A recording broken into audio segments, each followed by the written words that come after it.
Le secteur de l'agriculture est l'une des activités qui rassure les agriculteurs de la vallée de l'Ouémé. En effet, la riziculture fait partie des activités rentables dans cette riche vallée en raison de la fertilité naturelle des alluvionnaires, de la disponibilité constante de l'eau grâce aux fleuves et grâce à la forte demande locale en riz qui garantit un écoulement facile de la production et des revenus stables pour les producteurs. Mais malgré ces nombreux avantages, beaucoup ne s'intéressent pas encore à sa production. Ici, nous sommes à Mitro, un village de la vallée de l'Ouémé où la majorité des agriculteurs sont passionnés par cette culture. Pour la production du don, c'est 3 mois.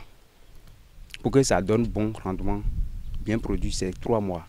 Si on commence, par exemple, aujourd'hui maintenant on a commencé 1 mois, c'est déjà agrandi à un niveau, bon, ça donne un peu de lait dedans. Dans le 2e mois, ça commence par sécher un peu. 3e mois, on commence par faire les récoltes et puis on les envoie à la maison. Il y a une saison de pluie qui ravage souvent nos cultures, maïs, piment, etc. Cela nous a poussé à nous concentrer sur la production de riz depuis plusieurs années et c'est rentable. Dans ce village, des femmes s'adonnent également à cette culture. Elles justifient leurs compétences à cet effet. Nous,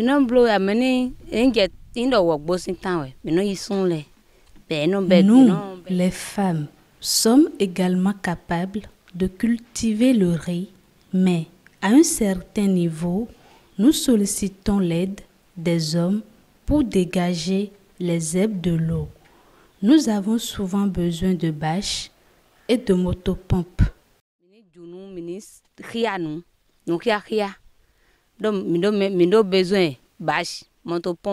Bien que cette activité soit prometteuse et bénéfique, elle est confrontée à des défis matériels et sanitaires majeurs. À partir de 1 mois et demi, nous avons besoin de filets pour mettre filets, pour chasser les oiseaux. Là, ça nous donne la bonne... Ce qu'on veut là, on retrouve ça. Si nous ne trouvons pas les filets, on est obligé d'employer les gens.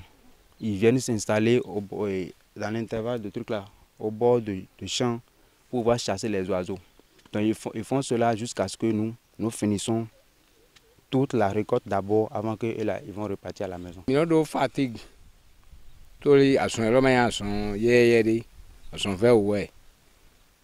C'est un travail très difficile. Avant de commencer, nous prenons soin de nous, tout comme à la fin.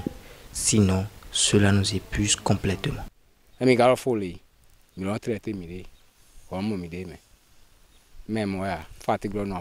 Le projet PADA reste un des meilleurs partenaires des agriculteurs. Depuis 2016, il a fourni une machine de décortiquage aux producteurs qui leur permet de faire le décortiquage après la récolte. Avant, il n'y a pas ces petites rizeries dans des villages. Parce que ce que les bailleurs de fonds ont attribué à nos parents, tout est déjà gâté.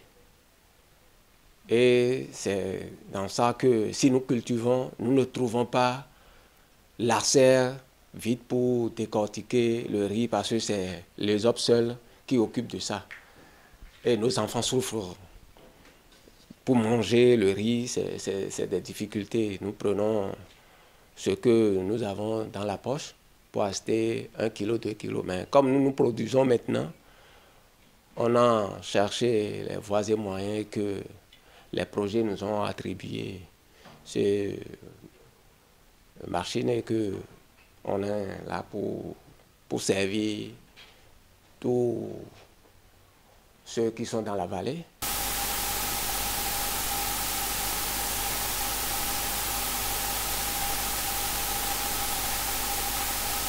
En finissant, on ne doit pas préparer ça comme ça, parce qu'on doit faire le tri d'abord et faire le vannage, parce que les grandes rizeries ont des trieuses.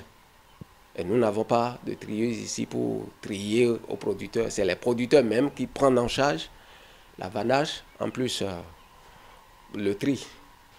avant de préparer. Malgré les obstacles matériels et sanitaires auxquels sont confrontés les producteurs de riz dans la vallée de l'Ouémé, l'engagement croissant des femmes et l'intérêt renouvelé pour la culture du molicon à Mitro relèvent un potentiel levier de développement. En soutenant cette production, on contribue donc à rehausser la qualité de vie, faisant de l'agriculture un véritable pilier de richesse et de prospérité.